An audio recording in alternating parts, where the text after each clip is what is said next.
এবং তারা ঘুমিয়েছিল।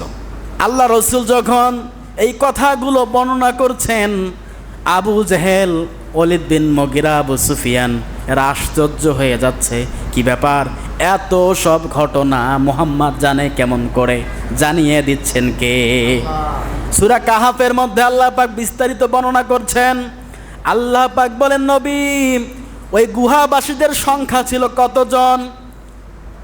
এটা অনেকেই অনেক রকম মন্তব্য করতে পারে, তুমি তাদেরকে বলে দাও, কুল রব্বি আ'লামু, আমি রব ভালো জানি, সেখানে সংখ্যা কত ছিল। কেউ বা বলবে 3 জন, ওদের চতুর্থ ছিল কুকুর। আর কেউ বা বলবে 5 জন, ওদের পঞ্চম, ষষ্ঠ নাম্বারটা ছিল কুকুর। আমি রব বললাম, কুল রব্বি আ'লামু বিইদ্দাতিহিম, আমি রব জানি ওদের সংখ্যা কত।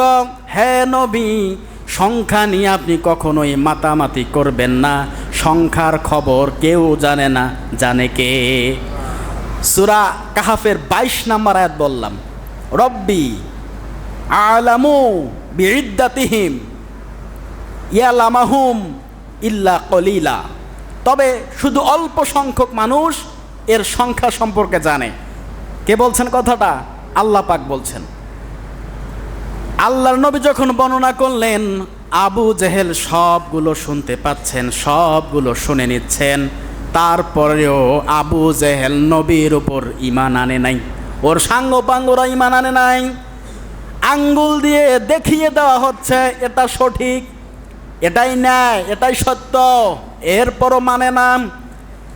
এখন আমাদের জামানায় আমরা সকলেই জানি এটা সঠিক, এটাই সঠিক, এটাই সঠিক রাস্তা, এটাই সঠিক মত। সঠিকটা সঠিক জানার পরেও হিংসার বশবর্তী হয়ে আমরা মানি না।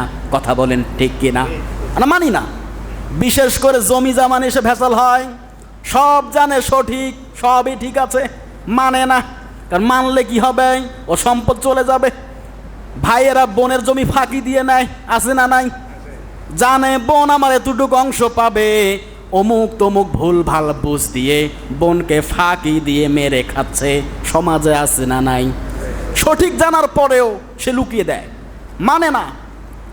দরকার বলে কেস করে, মামলা করবে, টাকা খরচ করবে, তারপরেও বোনকে জমি দিতে রাজি না। এরকম আছে না নাই? আচ্ছা, সম্মানিত হাজিরিন, বোঝানোর বিষয় ছিল এটা। সূরাতুল কাহাফ আল্লাহ পাক কেন নাজিল করলেন? একটা গুহা, এই গুহা নিয়ে আল্লাহ পাক সূরা নাজিল করেছেন, কারণ আছে না নাই? এই সূরাতুল কাহাফ 18 নম্বর সূরা। এই সূরার ভিতরে 110টা আয়াত আল্লাহ পাক নাজিল করে দিয়েছেন। তার মধ্যে গুরুত্বপূর্ণ কিছু কথা, কিছু আয়াত আমি আপনাদের মাঝে তেলাওয়াত করেছি। আল্লাহ পাক যেহেতু রসুলকে বলেছেন, ইয়া আইয়ুহা রাসূলু বাল্লিগ, আপনি পৌঁছাইয়া দেন, তাবলিগ করেন, মা উনজিলা ইলাইকা মির রাব্বিক, আপনার রবের পক্ষ থেকে যে কোরআন পেয়েছেন সেটা মানুষদের সামনে উপস্থাপন করেন, পৌঁছিয়ে দেন। আবু জেহেল মার্কা লোক, ও মানে নেই, দেখছে তারপর মানে নেই। আল্লাহ পাক রব্বুল আলামিন আমাদের সকলের ঈমানকে মজবুত করুক এবং কোরআন সত্য, কোরআনের আইন সত্য, আল্লাহ পাকের বিধান সত্য, এটা মেনে বোঝার তৌফিক এনায়েত করুক এবং আমল করার তৌফিক এনায়েত করুক। সকলে বলে আমিন।